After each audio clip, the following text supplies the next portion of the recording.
Bonjour à tous, bienvenue aujourd'hui sur la troisième vidéo de la chaîne. Aujourd'hui, on va débriefer le match de la peur. On va débriefer le match de tous les dangers. Argentine-Mexique. Et oui, donc l'Argentine qui devait réagir après son premier match raté face à l'Arabie Saoudite. On en avait déjà parlé sur la chaîne. La vidéo est disponible. Il y en a que 3, donc elle sera facile à retrouver. Vous allez sur la chaîne, vous la retrouvez. Donc un match, franchement, c'était quand vous êtes spectateur du match et vous êtes neutre, c'est très intéressant parce que bon bah on va voir comment l'Argentine va réagir. Et de l'autre côté, on va essayer de voir comment le Mexique, eux aussi, parce qu'ils avaient toutes leurs chances, aussi attaquer et aborder ce match. Et on commence avec une formation argentine remaniée. Formation argentine remaniée un petit peu. Donc en défense centrale, Romero qui était blessé, qui avait commencé le match blessé, qui était incertain. Qui était incertain déjà face à l'Arabie Saoudite, qui avait joué face à l'Arabie Saoudite, qui cause le but de l'égalisation déjà d'Algérie, lui sort, on laisse place à Lisandro Martinez, Acuna à la place de Tagliafico en arrière gauche, on a maintenu Montiel à la droite, donc, et au milieu de terrain, la petite nouveauté, on sort Papu Gomez, et cette fois-ci, on va ramener un McAllister, pour essayer peut-être d'apporter un peu plus de contrôle au milieu de terrain, donc dans l'idée, ça va, surtout que Scaloni l'entraîneur de l'Argentine avait dit on n'essaiera pas de changer, on va rester un peu sur ce qu'on sait faire. Et à ce niveau-là, c'est normal parce que vous êtes quand même sur une série de 36 matchs sans défaite.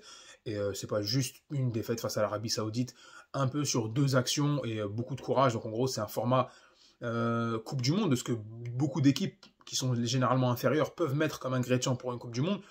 Donc on va peut-être pas tout remettre en cause. Et à ce moment-là, l'Argentine, on voit que dès le début, les idées sont quelque chose, certes, mais finalement dans l'application, ça ne l'est pas du tout.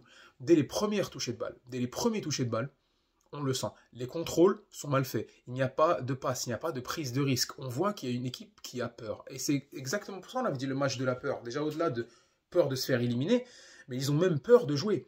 Et c'est triste parce qu'on se dit que une équipe comme l'Argentine, que beaucoup de joueurs déjà, même à travers le monde, beaucoup d'analystes, beaucoup de supporters, beaucoup de spectateurs voyaient quand même favorites, les voyaient dérouler dans un groupe où objectivement, l'Arabie Saoudite, on ne savait pas ce que ça donnait. Le Mexique, c'est pas le Mexique des années 2018 ou même encore des années 2010. Et peut-être même encore aller plus loin des années 2006. La Pologne, à part Lewandowski, c'est très très faible. Donc, on voit une Argentine dérouler, sauf que là, tout s'écroule. On a l'impression plutôt que tout s'écroule. Et on va voir plus tard dans la vidéo que finalement, il y a quelques motifs d'espoir. Mais pour revenir par rapport au début du match, c'est très compliqué pour les Argentins. Ils n'arrivent pas à enchaîner de passes. On voit un Rodrigo de Paul qui est généralement le baromètre du milieu de terrain. Donc peut-être pas techniquement, mais d'un point de vue de l'engagement, d'un point de vue de la confiance, de la combativité, on voit un joueur comme ça qui était très tremblant, qui limite se cachait. Il courait un peu dans tous les sens, on avait un effet poulet sans tête, et une défense argentine qui n'arrivait pas à toucher ses milieux de terrain, et à ce moment-là, si vous n'arrivez pas à toucher vos milieux de terrain, vous n'arrivez pas à toucher Messi, qui est dans ces moments-là la seule garantie ou la seule caution offensive que l'équipe peut apporter. Et on se retrouve à essayer de faire des exploits individuels avec le talent qu'on a en attaque, et ça implique que les attaquants redescendent.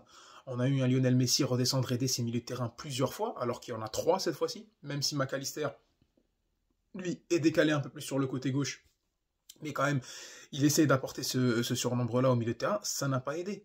Donc on voyait un Di Maria redescendre systématiquement, on voyait un Lionel Messi redescendre au niveau de ses milieux centraux, voire même entre les centraux et les milieux défensifs. Donc c'était un petit peu voir cette Argentine retomber dans ses travers, les travers qui les ont hantés entre la Coupe du Monde 2018, en 2017 par rapport aux qualifications, et jusqu'à l'arrivée de Scaloni en 2019. On va s'en remettre uniquement à Lionel Messi. C'est un peu ce qu'on voit aussi dans le Barça, quand le Barça avait des mauvaises périodes, quand on remettait tout à Lionel Messi, voilà, il a du talent, il pourra emmener la balle, il pourra faire le contrôle orienté qui va diriger le jeu, sauf que Lionel Messi, ce n'est plus Lionel Messi de 2010, de 2014, ou même de 2018, qui lui avait cette capacité de faire des courses, de percuter plus. Lionel Messi maintenant a 35 ans, Lionel Messi a moins de cannes, Lionel Messi ne peut moins faire d'efforts et moins de différence à lui tout seul. Vous êtes dans un football où on vous étudie, vous êtes dans un football où maintenant vous êtes systématiquement pris. Là j'ai parlé beaucoup de l'Argentine, mais je vais venir aussi de ce qu'a fait le Mexique, parce qu'il y a du bon et il y a du moins bon. Si l'Argentine n'a pas très très bien joué, au-delà de la peur et cette chocotte ambiante qui ont fait qu'ils ont perdu leurs moyens, c'est que le Mexique, lui, a mis les bons ingrédients, du moins dans un premier temps, a mis les bons ingrédients parce qu'ils ont pressé haut les Argentins, à l'image de ce qu'a fait l'Arabie Saoudite, donc ils les ont pressés haut, ils ont laissé très peu d'espace, ils les ont acculés, ils n'ont jamais reculé.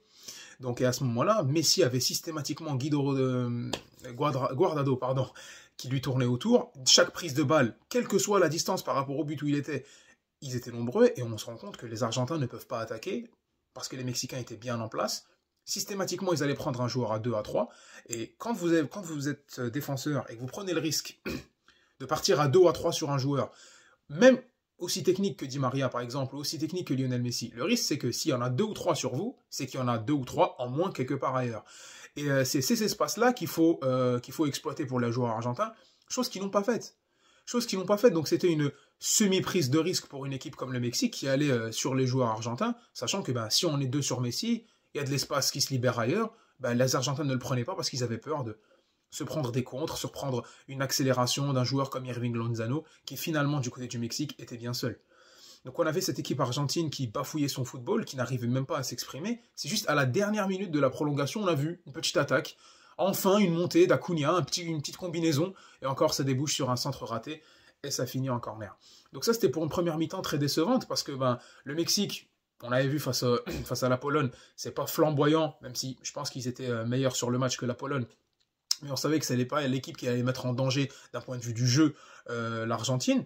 Mais c'était quand même décevant de leur côté parce que il y avait beaucoup plus de choses à proposer, beaucoup plus de choses à tenter face à une Argentine qui, si vous voyez au bout des 15 premières minutes qu'ils n'arrivent pas à enchaîner de passes, qui systématiquement cherchent Messi, quand vous êtes latéral gauche, au lieu de lever la tête pour voir le milieu de terrain le plus proche, vous essayez de trouver Lionel Messi.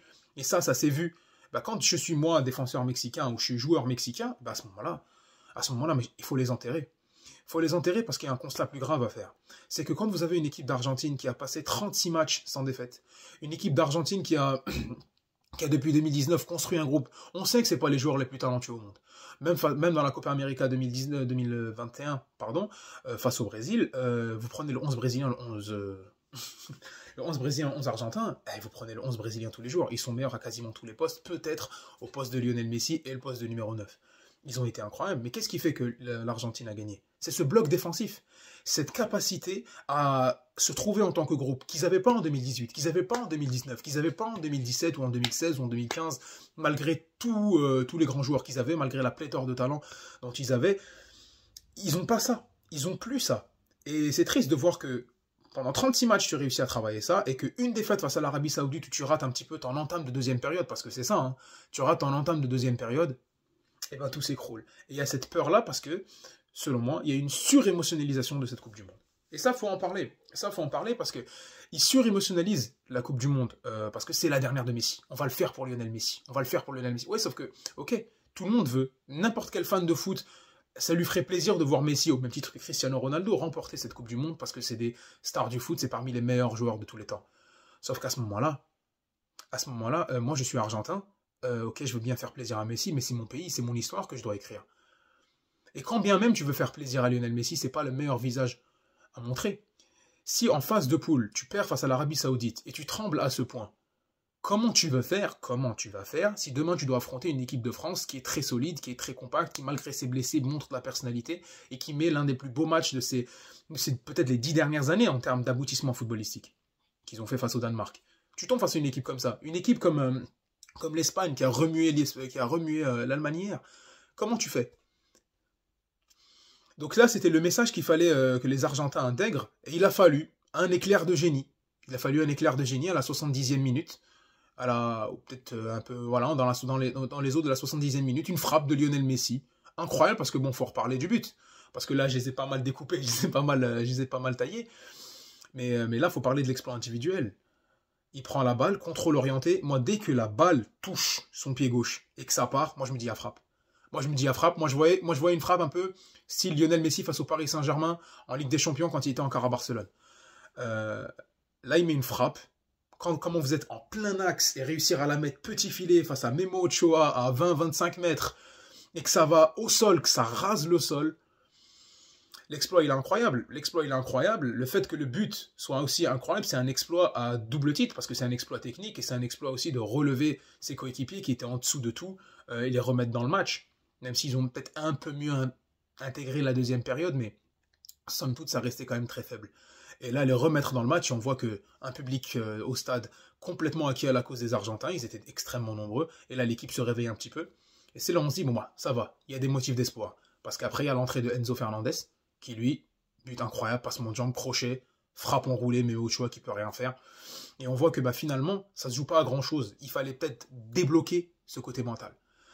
Quand vous voyez une équipe comme l'Arabie Saoudite, une équipe comme le Mexique, une équipe comme le Maroc, on en parlera dans une autre vidéo, qui sont très combatives, qui ont beaucoup moins de qualité peut-être qu'une équipe, sans faire offense à ces équipes-là, mais que l'Argentine, et c'est une réalité, et réussir à mettre autant d'ingrédients et autant d'impact, autant d'envie, qu'est-ce qui manquerait finalement à l'Argentine? Donc c'était beaucoup mental. Beaucoup mental. Donc j'espère que ça servira de leçon à une équipe comme l'Argentine. J'espère que ça leur servira de leçon. Lionel Messi l'a dit en fin de match, c'est une nouvelle compétition qui commence pour nous. C'est une nouvelle Coupe du Monde, on avait peur. Ok. Là maintenant, il s'agira plutôt de capitaliser là-dessus. Il faudra capitaliser sur ce qu'ont fait les Argentins. Ils ont eu peur. Il y a beaucoup de joueurs qui ont commencé leur première Coupe du Monde. Il y a une pression immense. C'est-à-dire qu'imaginez juste les fans de Lionel Messi, comment ils paniquaient avant le match. Ils sont même pas argentins. Imaginez être joueur de l'Argentine et savoir toute la pression qu'il y a autour de vous. Que ce soit dans le pays, que ce soit en termes de l'équipe, que ce soit même en termes de fans, non, tout ce qu'on attend de vous. C'est un sentiment nouveau pour une génération qui finalement n'était pas si habituée à gagner que ça. Et encore plus quand vous avez vos cadres qui arrivent en baisse de forme. Là, ils ont su réagir. C'est peut-être ce genre de victoire qui fait office d'électrochoc, en espérant maintenant face à la Pologne qui puisse faire autre chose. Une Pologne, une équipe qui est plus faible. Une Pologne qui, à part Lewandowski et quelques petites incursions, je ne pense pas qu'ils puissent faire énormément de dégâts. Par contre, c'est un bloc très resserré, un bloc bas. On a vu, surtout face au match face à l'Arabie Saoudite, où ils jouent très bien à 5, très resserré. Faut voir une équipe comme l'Argentine, comment ils pourront manœuvrer cette équipe-là. Mais par contre, il faudra y aller avec un autre état d'esprit s'ils veulent aller chercher cette Coupe du Monde et assumer leur statut de favori, ou du moins d'aller au moins montrer à quel point que cette équipe-là mérite toute la hype entre guillemets qu'on a pu mettre sur eux. Voilà, donc il s'agira de faire un grand match pour cette équipe d'Argentine, il s'agira de compter sur un grand Lionel Messi, mais pas que. Maintenant, le football, il a changé, comme dirait un certain Kylian Mbappé. Les gens vous analysent, les équipes analysent tout. Vous vous rendez compte qu'il y a même maintenant, on analyse des façons de frapper selon la position du joueur. Donc le gardien arrive quasiment préparé à toute éventualité. Et quand vous allez affronter un gardien comme Szczesny, qui a montré à quel point il était puissant, à quel point il pouvait être décisif pour son équipe, pour l'Argentine, il faudra montrer bien autre chose. Voilà, c'était la fin de ce débrief. C'était plus un avis sur l'équipe d'Argentine. Par rapport à cette Coupe du Monde. On a fait un petit peu plus long que le format que je voulais faire, mais bon, là il y avait pas mal de choses à dire. J'espère que vous aurez quand même apprécié ce petit retour-là sur cette équipe d'Argentine. On a essayé de faire un peu moins émotionnel que la première fois, pour que ça soit plus plaisant pour tout le monde. Donc j'espère que vous avez apprécié. Alors je vous demande de laisser des commentaires comme d'habitude.